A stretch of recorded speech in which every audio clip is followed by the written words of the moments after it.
नमस्कार दोस्तों, आप सभी का स्वागत पूजा इलेक्ट्रिकल यूट्यूब चैनल में। आज की वीडियो में हम फ्यूज क्या आता है और फ्यूज का यूज इलेक्ट्रिकल सर्किट में हम क्यों करते हैं ये जानने वाले हैं। तो वीडियो को शुरू से लेकर लास्ट तक जरूर देखें, क्योंकि इस तरीके के जो क्वेश्चन होते हैं वो इलेक्ट्रिकल से जुड़ी इंटरव्यू में और जनरल नॉलेज के नजरिए से भी काफी ज्यादा इंपॉर्टेंट होती है।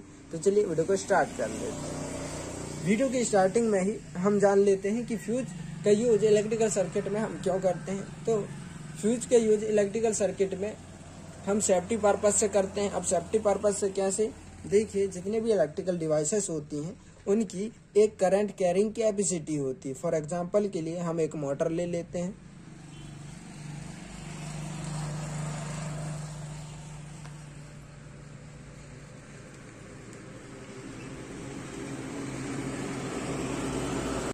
देखिए ये एक मोटर है, इसके नॉर्मली वर्क करने के लिए इसको हम सिंगल फेज का मोटर है तो न्यूट्रल और फेज मेन सप्लाई की वायरों से कनेक्ट कर देंगे।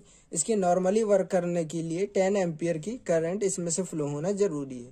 अब किसी कारणवश ओवर या हम इस पे ज्यादा लोड डाल दें या शॉर्ट सर्किट की कंडीशन में इसमें से 10 एम्पियर की जगह 30 एम्पियर 40 एम्पियर या फिर इससे भी ज्यादा की करंट फ्लो होगी।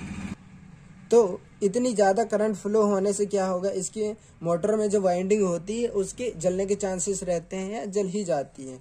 तो इसीलिए हम इलेक्ट्रिकल सर्किट में हम क्या करते हैं, जो फ्यूज वायर रहता है उसके सीरीज में एक फ्यूज को कनेक्ट कर देते हैं। देखिए फ्यूज को फेज वायर की सीरीज में इस तरीके से कनेक्ट कर देते हैं। तो और इसकी जो करंट कैरिंग कैपेसिटी होती है फ्यूज वायर की, वो हम मोटर की करंट कैरिंग कैपेसिटी के हिसाब से ही रखते हैं।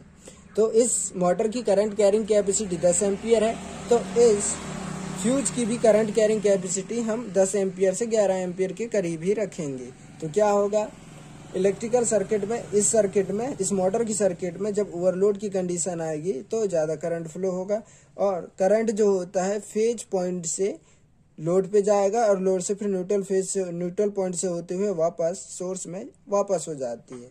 तो इलेक्ट्रिक करंट फेज से होते हुए मोटर पे जाती है और मोटर से फिर वापस न्यूट्रल वायर की सहायता से सप्लाई पे वापस हो जाती है। इस तरीके से करंट फ्लो करती है।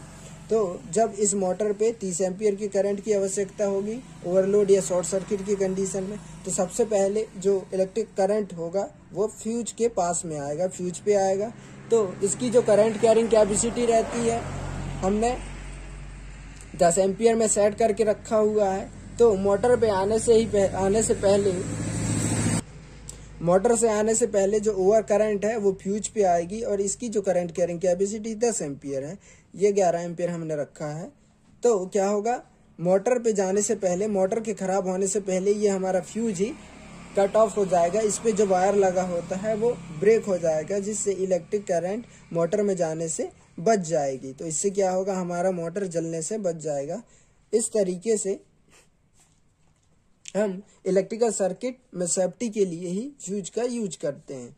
और फ्यूज को हम हमेशा इलेक्ट्रिक सर्किट में फेज वायर के सीरीज में ही लगाना चाहिए, ना पैरेलल में लगाना चाहिए और ना ही न्यूट्रल पे लगाना चाहिए। अगर न्यूट्रल पे लगा देंगे तो क्या होगा, चलिए देख लेते हैं। तो देखिए ये एक करंट है, इस पे हमने फ्यूज फेज वायर की सीरीज में ना लगा करके न्यूट्रल वायर की सीरीज में लगाया है। तो शॉर्ट सर्किट और ओवरलोड की कंडीशन में क्या होगा, इस मोटर में से ओवर करंट फ्लो होने लगी और करंट जो फ्लो होती है वो फेज वायर से लोड पे आएगी और लोड से फिर न्यूट्रल पे आएगी। तो ओवर करंट पहले ही मोटर पे आ जाएगी और मोटर जल जाएगी। उसके बाद करंट फ्यूज पे आएगा तो फ्यूज उड़ेगा या फिर उससे पहले ही हमारी मोटर जल जाएगी।